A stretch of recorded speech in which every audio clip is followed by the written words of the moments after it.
Okay, it's going to be a review of Winter is Coming 2021. This was the AEW Dynamite special that aired on TNT and the follow-up to last year's historic show. So, last year I thought they built a really solid, foundation for this show or for this series of Winter is Coming. I would definitely say, I would say that this is probably their biggest, non-pay-per-view of the year. Last year you had the return of Sting. You had Kenny Omega turning heel and winning the title. And, it definitely felt like a important show. And so they followed it up with a bang here. I thought this was an awesome show last night. You had Bryan Danielson challenging Hangman Adam Page for the AEW Championship. So Danielson won the number one contenders tournament at Full Gear by beating Miro. We haven't seen Miro since then, and you haven't seen Kenny Omega since then either. So I guess, maybe that's the reason they decided to turn Danielson heel so quickly. I wasn't thrilled about Danielson being a heel this quickly because he has such a, enormous fan base. So it was a little bit baffling that Danielson's a heel already. But, am I an asshole for rooting for Danielson last night? I don't know. I was really pulling for Danielson to win this thing. I thought, maybe because Kenny Omega, turned heel last year and won it as a heel, they would kind of continue that tradition with the heel winning at Winter is Coming. But that was definitely not the case. But yeah, I love Danielson as a heel, so it's definitely a win-win situation, no matter what way you go with Danielson. But the match is very important for Hangman Page. I think he earned a lot of people's respect. It almost kind of seemed to me like Danielson was a little bit, I don't know if he was playing a character why he said this, but he said it in the press conference, so it almost came off legit to me that he was a little bit disappointed they took the belt off of Kenny Omega and actually really wanted to wrestle Kenny for the championship. But and you almost got the feeling like Danielson really didn't follow Hangman's career in Ring of Honor or whatever. And honestly, I was never really blown away by Adam Page in Ring of Honor. It seemed to me like Page really took off, when he started, doing a lot more stuff with the Elite, Kenny Omega and the Young Bucks over in New Japan. But yeah, man, so here we go. This ended up being a 60-minute time limit draw. I thought it was awesome. This is in contention for AEW Match of the Year. There's 3 matches that AEW has had this year now, which you could definitely argue have hit the 5-star level. So yeah, it's going to be a 3-way race. You take your pick for AEW Match of the Year right now, and this is definitely one of them. The other one will be the steel cage match between the Young Bucks and the Lucha Brothers from All Out, and then you got the Kenny Omega Bryan Danielson Classic from Grand Slam, and you could throw this one right on top of it because you take your pick right now. It's going to be a 3-way race. That's how good this was. I would actually say this was Bryan Danielson's best 60-minute draw. I mean, he's had a lot of them, man. He had a 76-minute match against Austin Aries that went 2 out of 3 falls. From top to bottom, this was much better than that. And I would actually say, from a crowd reaction standpoint, this 60-minute draw, this has got to be the best crowd reaction I've ever seen for a 60-minute match. From top to bottom, I thought the crowd was hot. There was definitely no parts where they lost the crowd. Maybe the only one that could really compete with it from a crowd reaction level. And we're just talking not Iron Man matches, but just 60-minute matches. The Rock vs. Triple H match from Judgment Day. That's probably the only match that can rival this in terms of a 60-minute match having a crowd this hot. So yeah, I'll definitely say that. And yeah, this is definitely superior than the smorgasbord of matches Danielson had in August of 2006, where he was just having back-to-back 60-minute draws against, Samoa Joe, Colt Cabana. I think he even had a 2 out of 3 falls 60-minute match against Nigel. I would actually say this Danielson performance definitely exceeded all of those. And yeah, man, it was just great stuff from top to bottom. Too much stuff to go over.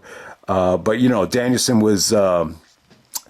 in my opinion, he's for everybody. I know some people have said from time to time that Danielson is not for everybody, but if you have enough patience to watch his matches just unfold, I mean, I just don't see how you can't, just love this guy.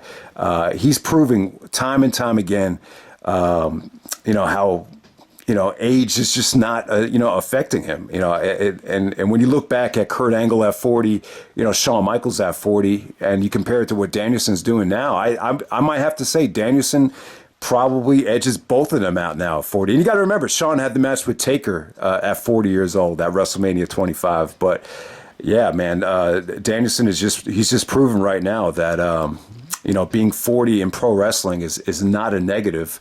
So he's really kind of changing the mindset to a degree. But yeah, man, I mean, just a lot of great stuff to go over. The Danielson applied some of the submissions he just hasn't used in a really long time. He actually busted out the Indian Deathlock last night and then started punching Adam Page right to the core. So you just saw Danielson just experiment with a lot of different stuff. Definitely had a lot of freedom out there. And from Adam Page's standpoint, it was just the match that he needed. If there was anyone out there that really just doubted him and, maybe he was going to be a one-hit wonder. And I thought there was a chance. They might take the belt off of him right away. It would have been a huge slap in the face to have, Danielson take the belt off of Page this quickly. So looking back on it, I'm almost glad they had Page retain, because I was rooting for Danielson, but by the end of the match, with how good Page performed here, I was actually glad that he did retain the title. I'll definitely say that. But yeah, tons of great selling here. Some really, really believable injury stuff going on here. Page busted out some beautiful moonsaults here. He kind of went to the well once too often. I think on the second moonsault, Danielson actually pushed him. He fell off the top rope. He hit the edge of the ring apron. It looked like the shoulder might have became dislocated or whatever, but he was selling it throughout the whole match. It was just really believable, really good selling from Page. Some of the transitions into the label lock where he was selling his shoulder came off really convincing. So, just a breathtaking match. He had great table spots. It was very bloody. Great high spots. You had some beautiful transitions into near falls. The running knee into the red eye, that had to be one of the best. That's probably the best near fall of the year. I think the whole crowd thought it was over at that point, but Danielson kicked out. Probably the most entertaining spot in the match was when Danielson was going for a backdrop driver off the top rope, and then Page actually lands on his feet. Then he hits the lariat. There were some beautiful transitions from the buckshot lariat into the label lock. I don't think Danielson pulled out the cat mutilation, though. Maybe that's going to become a thing where they don't want him to use it because you can't see his face. Apparently, a lot of people have come to realize that's probably the main reason you haven't seen the cattle in the WWE. You never saw it in the WWE that frequently. But yeah, man, awesome stuff. When the bell sounded, you heard the crowd just go like, ah. Oh. So yeah, like they were just so disappointed, but it worked though. It definitely worked. Awesome match. Definitely the best 60-minute draw I think Danielson's had so far. And I would definitely say it's got to be a 5-star match. It's I just can't rate it anything lower than that. I just thought from top to bottom for a whole hour. I've never seen a crowd that invested for a whole hour, especially on television. So yeah, man, this was definitely something to see. For the rematch, I really think the best way to go at Revolution. So Revolution's not until the beginning of March. If I just had my way with it, and it's probably probably a very slim chance that they will book this, but I would actually go with a round robin challenge. If Kenny Omega's healthy at that time, I'd do a round robin challenge. Kenny Omega, Adam Page, Bryan Danielson, and the title will possibly be on the line for all 3 matches on the pay-per-view. And I just think that makes the most sense right now. It's because when Omega comes back, he's going to want to get a rematch, and I'm going to assume CM Punk is going to wrestle MJF at Revolution. So the door should be open to do a round robin challenge. And I would love to see it. That's the way I would go, but most likely it's not going to happen. But yeah, I thought this match was incredible. Definitely in contention for AEW match of the year. You could definitely narrow it down to three matches right now. Okay, so from the rest of the show, we had Wardlow actually taking on So, all right, so Wardlow actually takes on Matt Sydal, pretty much squashes Matt Sydal, and then Sean Spears comes out, and MJF calls him on the cell phone, is kind of like ordering Wardlow around to go get champagne. So it looks to me like they're going with the Batista route with Wardlow with the face turn. They've been teasing a Wardlow face turn like over a year now, so it looks like that's going to be bound to happen. It's very similar to the Batista Evolution storyline, but yeah. So that was the first match after the 60-minute draw, and then after that you had Hikaru Shida taking on Serena Deeb. All right, so this match was definitely not as good as some of their previous matches. The crowd was just kind of dead for this, but they were respectful. They were definitely supportive. I thought you had some really, really good reversals here. Yeah, Serena Deeb tried to wrestle a very smart match. She was a little bit shady too with the turnbuckle spot, but it kind of backfired on her, and Shida did win the match. Still really good stuff between these two girls. I think these two girls are exceptional.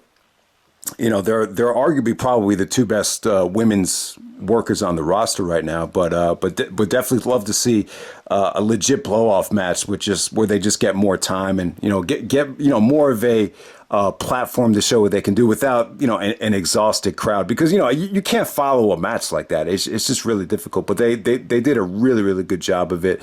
Still solid stuff. And then the main event for the Dynamite Diamond, you got MJF actually taking on Dante Martin. All right, with this, the match was a little bit weird. I think it was Excalibur. He was really pointing out that MJF was really just telegraphing a lot of his offense, a lot of the clotheslines that MJF missed, and a lot of the attempted headlocks. They just looked a little slow. I don't know if it just him and Dante didn't have the best of chemistry there. Dante actually busted out a running springboard shooting star press, which just looked awesome. I think he overshot it a little bit. But yeah, the aerial stuff, the really friggin' hard stuff, Dante Martin is just awesome at. He's probably like the Ricochet of AEW right now. He's really in his zone right now. So Ricky Starks came out and distracted Dante. So they're building up to Ricky and Dante probably at one of these big shows down the road. Probably not Revolution, maybe Battle of the Belts, or one of the. There's a lot of really, really big specials the next couple weeks with holiday and New Year's themes. So maybe at one of those matches you get Ricky Starks and Dante Martin. But yeah, MJF actually goes over with an armbar and retains the Dynamite Diamond, or is the Dynamite Diamond winner again. I think he won it every single time so far. So MJF goes over, and that leads to the FTR coming out. And then eventually the lights go out and Sting and Darby come out.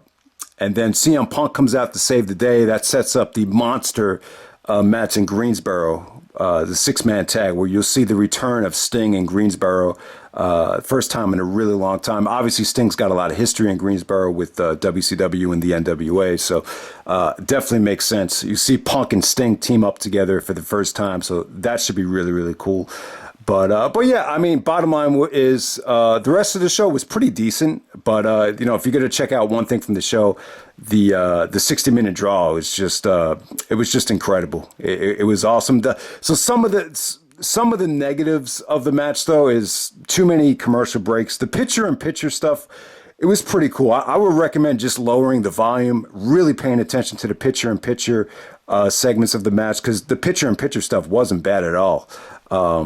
Usually that's kind of a deflator when they do that, but yeah, maybe 2 or 3 commercial breaks. Obviously, that's always a negative. It wasn't like commercial break free like the Grand Slam match was. And yeah, I mean, doing another draw with Danielson, it's kind of repetitive. But at the same time, I think with the television taping, though, this is something you could get away with. It feels like, they're giving you a classic on TV, so you can't bitch too much. On a pay-per-view. And that's the problem where we were talking about what TNA used to run into, having a pay-per-view every single month with Angle and Joe. It's just, it's just such a risk to do a finish like this on a pay-per-view. But on a television show, you can get away with it. And I don't think anyone's going to bitch about it. And it accomplishes, you keep Danielson undefeated. Page just won the belt, so you got to keep him strong. It probably was the only way to go, but Maybe some people are going to find it a little bit repetitive that Danielson is, for his big money matches, you're consistently seeing him in draws. Eventually, it's probably going to get annoying if they do it again. But for the first 2 times, I would say it was definitely the right call. So yeah, awesome match. Winter is coming. I love the title. I love the marketing. The logos and the graphics look really cool. I know winter is coming, but they don't have to rub it in though. But yeah, I'm cool with the winter coming as long as I can still go outside and work out without really life-threatening cold winds or the potential of getting frostbite. I'm okay with winter is coming. As long as we don't freeze to death, I'm cool with it. But we'll see what happens. Hopefully, it's a pretty mild winter. But let me know what you guys thought of the match. I thought it was awesome, and I'm out. All right.